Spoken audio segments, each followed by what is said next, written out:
Halo guys, perkenalkan nama saya Resti Hareka dengan NIM 211010199 kelas 213 mata kuliah Etika Bisnis dengan dosen pengampu Ibu Desma Erika Mariati, SPD MSI. Sebelum kita membahas kasus pelanggaran etika bisnis di Indonesia, kita harus tahu apa itu etika dan etika bisnis.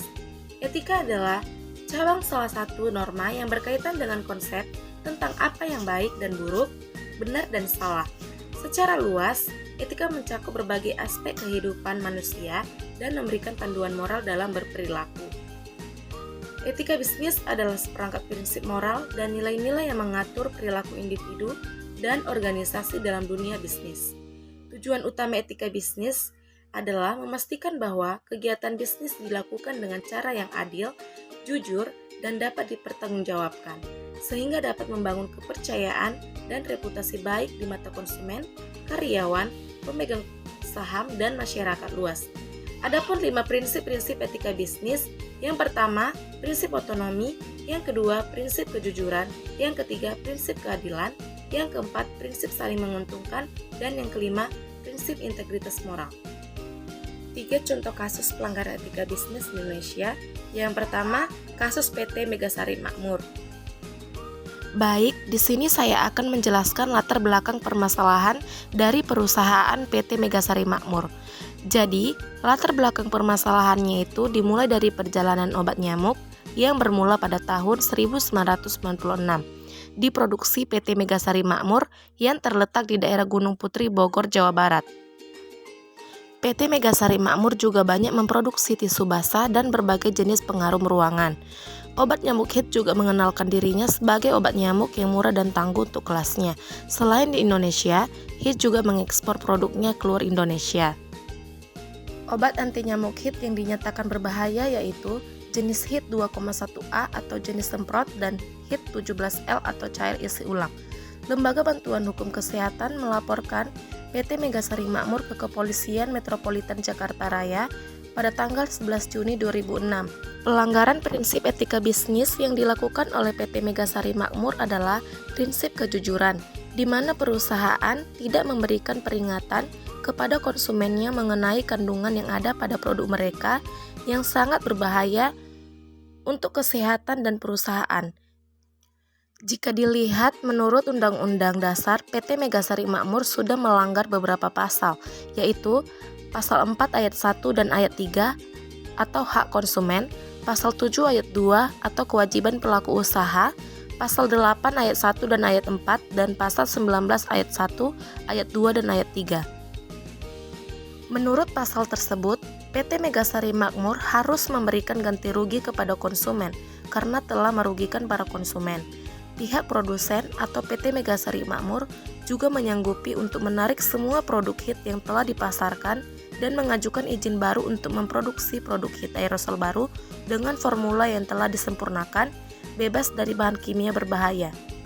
Yang kedua, BPOM cabut izin edar 15 obat sirup dari 2 perusahaan farmasi. BPOM cabut izin edar 15 obat sirup dari 2 perusahaan karena etilen glikol. Ini daftarnya. Badan Pengawas Obat dan Makanan, BPOM, kembali mencabut izin edar 15 produk sirup dari 2 produsen, yaitu 6 produk dari PT Ciubros Pharma, PT CF, dan 9 produk PT Samco Pharma, PT SF.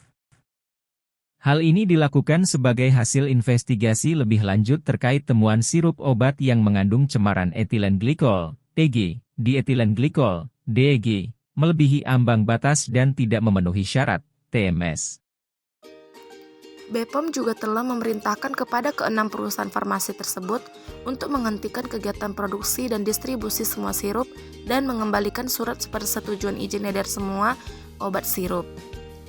Sanksi yang didapat oleh PT Ciubros Pharma dan PT Samco Pharma ialah sanksi administratif berupa pencabutan sertifikat cara pembuatan obat yang baik atau CPOB dan diikuti dengan pencabutan seluruh izin edar produk sirup obat perusahaan farmasi tersebut. Kasus ini kemungkinan besar melanggar prinsip kejujuran, keadilan, dan integritas moral. Keputusan yang tidak transparan, tidak adil, atau tidak berdasarkan etika melanggar ketiga prinsip ini. Yang ketiga, Korupsi Garuda yang merugikan Indonesia sebanyak 8,8 triliun. PT Garuda Indonesia Persero diduga merugikan negara sebesar 8,8 triliun rupiah atas kasus dugaan korupsi pengadaan pesawat tahun 2011 hingga 2021. Hal tersebut disampaikan Jaksa Agung Sanitiar Burhanuddin dalam konferensi pers di Jakarta pada Senin 27 Juni. Jaksa Agung telah menetapkan 2 tersangka baru, yakni ES selaku Direktur Utama PT Garuda dan juga SS sebagai Direktur Mugi Rekso Abadi. Namun penahanan tidak dilakukan karena keduanya saat ini sedang menjalani hukuman dalam kasus yang ditangani oleh KPK. Jaksa Agung menegaskan para tersangka akan dijatuhi hukuman sebagaimana yang berlaku dalam undang-undang. Kedua orang tersangka ini disangkakan melanggar pasal 2, ayat 1, Yunto pasal 3, Yunto pasal 18 Undang-Undang Tidak Pidana Korupsi, dan tidak dilakukan penahanan. Karena masing-masing sedang menjalani pidana atas kasus PT Garuda yang ditangani oleh KPK. PT Garuda Indonesia dinyatakan bersalah dan dikenakan sanksi oleh beberapa lembaga seperti Kementerian Keuangan, Otoritas Jasa Keuangan, dan Bursa Efek Indonesia atas kecurangan pengakuan pendapatan pada laporan keuangan di tahun 2018. Kasus ini melanggar prinsip kejujuran, keadilan, dan integritas moral. Tindakan korupsi jelas melanggar kejujuran dan integritas moral, sementara kerugian besar yang ditanggung masyarakat menunjukkan pelanggaran terhadap prinsip keadilan. Sekian penjelasan dari saya, semoga dapat bermanfaat. Thank you guys.